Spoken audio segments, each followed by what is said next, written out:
Hi, welcome to Full Circle. I'm Emily Wilmson with the City of Fort Collins, and we're here today to talk about recycling and waste reduction. And on my left here, I have Susie Gordon, who's a Senior Environmental Planner with the City of Fort Collins. Welcome, Susie. Thanks. And we have Caroline Mitchell, also an Environmental Planner with the City of Fort Collins. Welcome, Caroline. Thank you.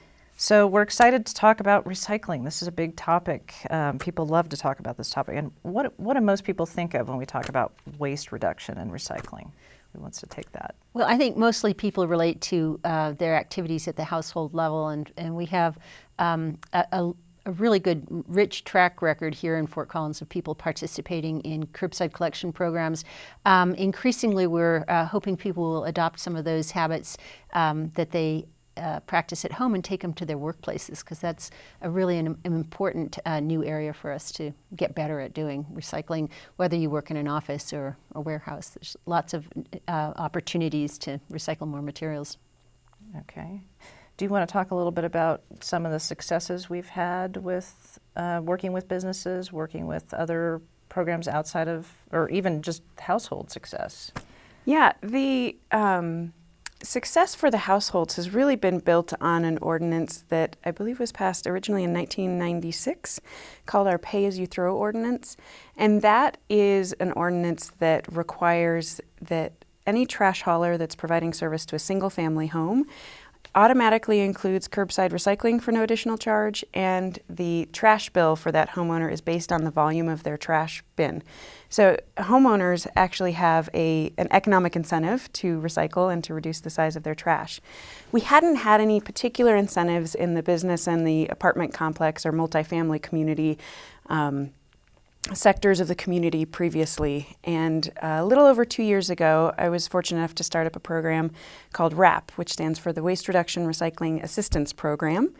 And through RAP we work with the apartment complexes and businesses to start up new recycling programs or help out with existing programs that are having issues.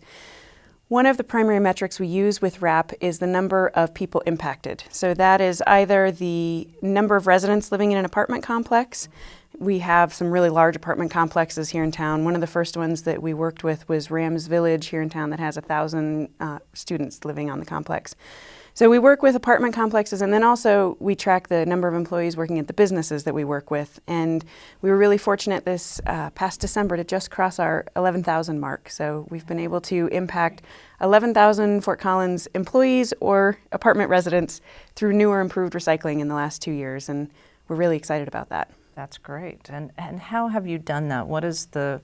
How do you work with some of these apartment complexes on an individual basis?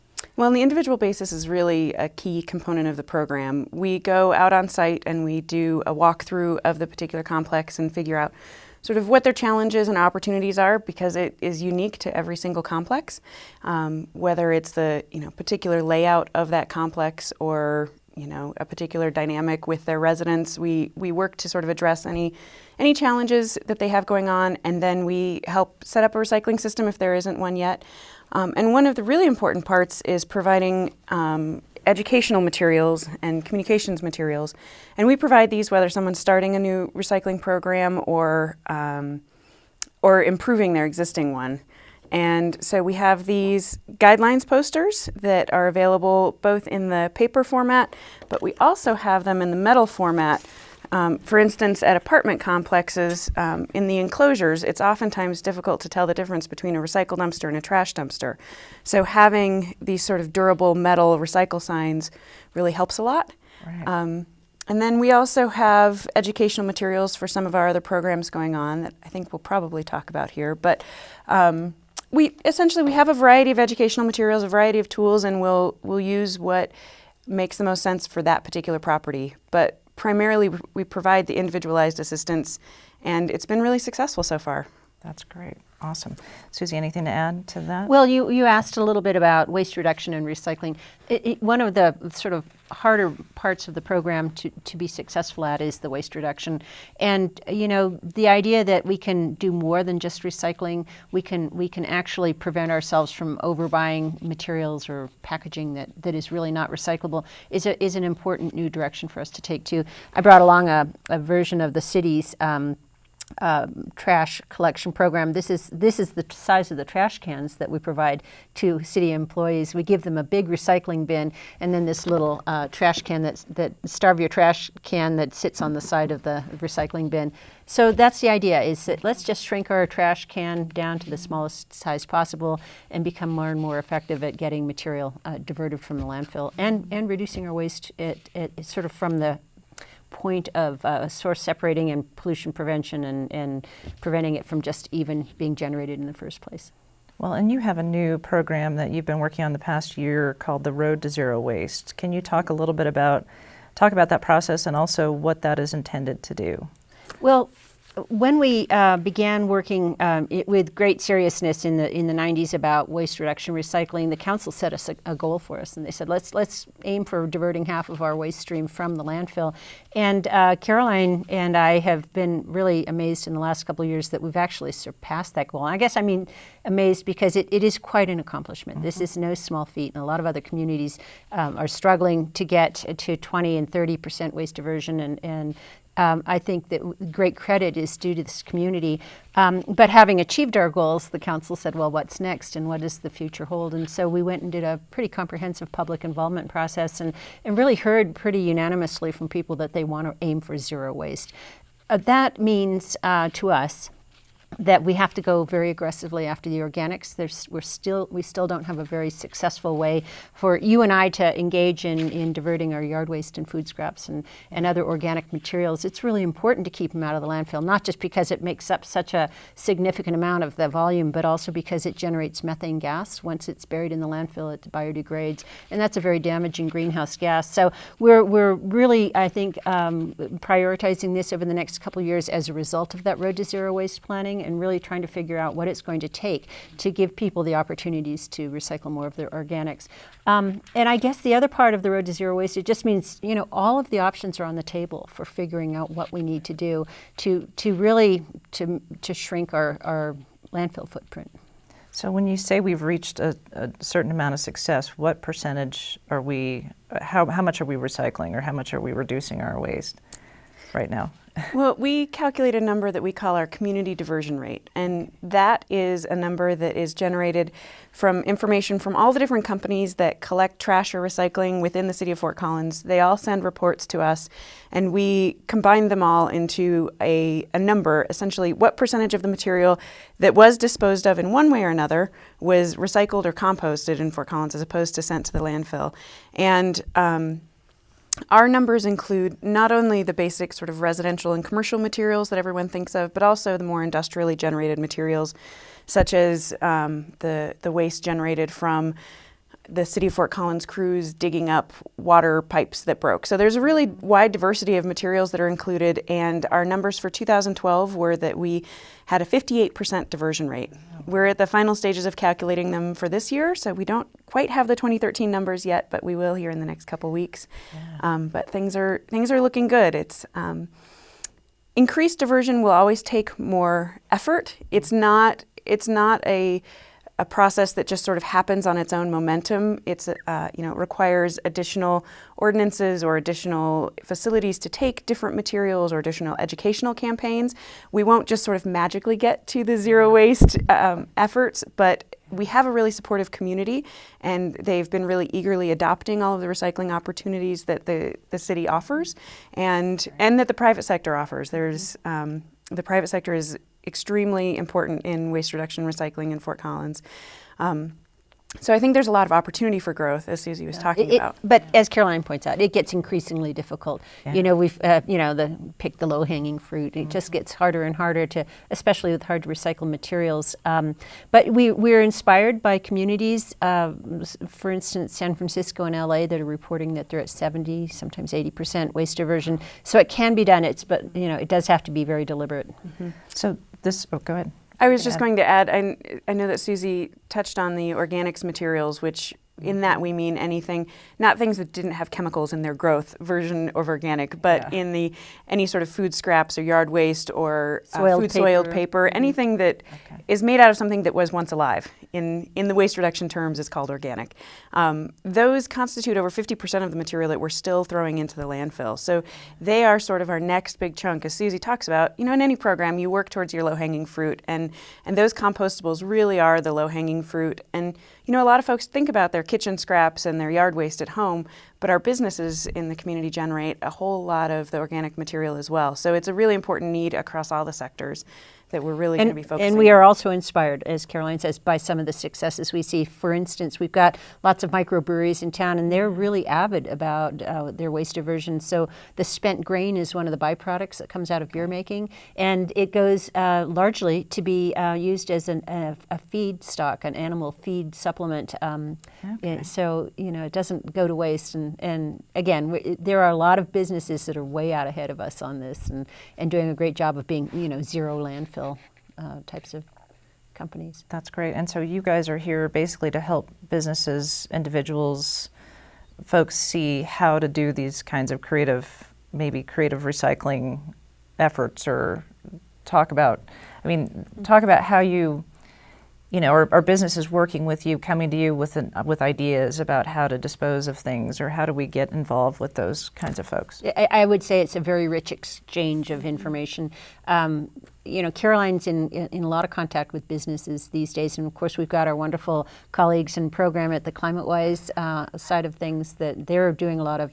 They have a lot of involvement with some of the really progressive businesses in town. But it's all about it is an exchange. It's private sector, public sector. It's ideas, it's opportunities. What's the next best sort of goal to try to achieve? Okay, great. Cardboard has been a big issue. A year ago, we passed an ordinance, our city council approved an ordinance that basically said it's illegal to throw that away, right? Can you talk a little bit about that and how we're doing there? Yeah. Last March, City Council, as you said, passed an ordinance that bans the landfill disposal of cardboard. So you have residents and businesses, and really any cardboard generator in Fort Collins are covered by the ordinance. And they have a number of options for what to do with their cardboard, but primarily folks are recycling it. That you're certainly welcome to reuse it. A lot of folks, when they first move into a house and have a lot of moving boxes, a lot of other folks are looking for those boxes too. So there's certainly reuse opportunities, and if you happen to have a worm compost bin at home, you're welcome to compost your cardboard. But the vast majority of folks are recycling their cardboard. And the first step for me is I like to clarify what we're talking about when we're talking about cardboard, because sometimes, just like any industry, you can talk a lot of jargon in the recycling industry, and not everyone was born knowing what the word cardboard refers to. And the material that cardboard is most often confused with is what in the recycling industry we call paperboard. So anything that has just this one single layer in it, like your cereal boxes or your shoe boxes or tissue boxes, this is what in the industry we call paperboard. It's still perfectly recyclable, but it's not covered by the ordinance. The material that's actually covered by the ordinance, I have an example of sort of a larger piece of it here. Oftentimes it's a large material that you get if you order something online. It gets delivered to you in a cardboard box. If you if you're moving, you tend to use them. I think it's a material that residents and businesses alike receive a fair quantity of. And the primary way you can tell the difference between the cardboard versus the paperboard, and I tore this little piece just for added visualization, is there's sort of 3 layers to cardboard. You have a top layer, and then you have this wavy corrugated layer here in the middle, and then a bottom layer as well. So it's sort of that wavy layer in the middle that we call corrugation that identifies cardboard versus any material. So again, at this point, this is the only material covered by the ordinance. There are vast recycling opportunities for cardboard. It can be included in what we call the single stream recycling, which is the typical recycling that residents have curbside and that most businesses have, where all your recyclables are mixed into one bin. So as long as your cardboard is going in that recycle bin, that's great. For businesses or locations that generate a really significant amount of cardboard, they may have a bin to collect it separately, which is also perfectly fine, but it's certainly not required to be collected separately. And for anyone who doesn't have collection of cardboard or who has received maybe they just moved and they don't want to reuse their moving boxes and they just want to dispose of them right now, you can always take materials out to the city's recycling drop-off center, which is at the corner of Prospect and Riverside, just behind the Rivendell School. It's open 7 days a week during daylight hours. So there are a wide variety of options for recycling cardboard. Yeah. And beyond those recycling options, for any business or apartment complex that doesn't currently have recycling programs, again, the Waste Reduction Recycling Assistance Program is available, and we can come out, and there are all sorts of unique challenges that may have prevented them from starting recycling before, whether there was previous contamination in their bins or if it's a lack of space, and we can help sort of troubleshoot those particular challenges. And we also have rebates available for apartment complexes and businesses who are now starting up a recycling program. Right. So there's added incentive to make it even easier to start up a recycling program. Right. As I said, we haven't quite finished calculating our community's diversion rate for last year, and so we can't quite tell yet if there's been an impact that you can see in those sort of macro numbers, but oftentimes it's hard to see a change in the entire community's waste diversion from one particular program. Yeah. Nonetheless, when we did our initial calculations when we were considering the ordinance, we discovered that in spite of the really strong recycling infrastructure here in Fort Collins, we estimated less than a third of the cardboard that was being generated in the community was actually getting recycled. Wow. So that means 2/3 of the cardboard from the community of Fort Collins was being buried in the landfill. And again, it sort of counts as an organic material that we were talking about before, so that means really significant methane generation. So the cardboard ordinance, the passage of the ordinance was driven as much by the efforts to meet our community's greenhouse gas reduction goals as it was to meet our waste reduction goals. Okay. So it makes a really big difference on both of those. Tons are sort of maybe a difficult material or difficult measure to get your mind wrapped around. Nonetheless, our estimates were that if we can, once we get the cardboard ordinance to full implementation, we'll likely be recycling 12,000 more tons of cardboard than we were before. Wow. Which is a really significant amount of material. And great. it's such a wasted opportunity to landfill that material, as we talked about from the greenhouse gas perspective, but also it's worth money. Yeah. So this is a valuable commodity that when taken to the recycling center, your recycler can get paid for. So we also looked at the economic side of things, and we realized that the community was wasting $250,000 worth of value.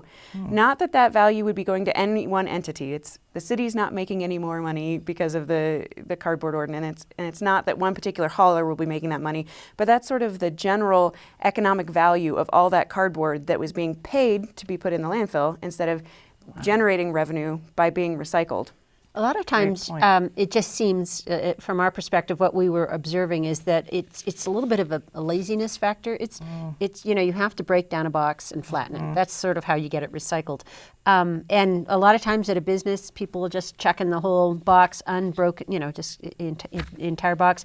And it was odd to us because it would take up so much space in the trash can, the dumpster, that so this is a behavioral thing to learn to slice the seam, the tape, and flatten it. You don't have to take the staples off. You don't have to take the shipping labels off the tape. Just flatten it and get it prepared. That's the right way to prepare it. And I think that behavioral change is something people are starting to connect with. We were really surprised at how receptive people were to this concept. And I guess, again, this is one of those remarkable things about Fort Collins. We're the only community that we know of in probably an 8-state region that has taken this step and, to ban it from disposal. And it's working. That's great. And we're excited to see what the data show us. And it is about, that is, in the bottom line is that it really is a valuable commodity, as are a lot of the things that end up in the landfill. It's just like, it's a real shame, that we're not sort of capturing more of that. That's great. Value. And that was one of the really interesting findings that came out of the Road to Zero Waste report, was an analysis of the materials still going into the landfill and the value that a majority of those materials still had if they were taken to the sort of the right market. And there was, I believe, a $6 million value that could be retained in our community every single year from the materials that we're currently landfilling. Wow. So obviously, like we talked about, that change isn't going to happen overnight, but there's a really strong economic argument for really taking an aggressive approach towards our waste reduction in the community. That's great. That's great to know. And just one clarification, so you can still recycle this. It's Yes. just not that the ordinance doesn't apply to that Exactly. particular material. Okay. Yeah, everything on our recycling guidelines poster can be recycled all together in the same bin, assuming you have the single stream recycling, which is again the most common. So there's a really wide variety of materials. It can be all mixed in together, and we have really strong markets for the recyclables. So there's, we really have been focusing on distributing this guidelines poster because more and more materials become recyclable all the time. And so our most recent material that became recyclable a couple years ago were these milk cartons and juice boxes. So those paper milk cartons, those paper juice boxes, I've found that in distributing this guidelines poster, that was new news to a lot of folks. So we try to keep everybody educated about what the current opportunities are here in Fort Collins. It is kind of a dynamic situation, and Caroline's poster that she's showing you is available on our website. So if people want to go to fcgov.com/recycling, they can find a wealth of educational materials and information, and that poster is downloadable. Great. Well, thank you so much for your time today. I appreciate it. Caroline Mitchell and Susie Gordon, really appreciate it. Environmental planners at the City of Fort Collins Department of Environmental Services. And we appreciate you joining us today for our program. Thank you so much, and we'll see you next time on Full Circle.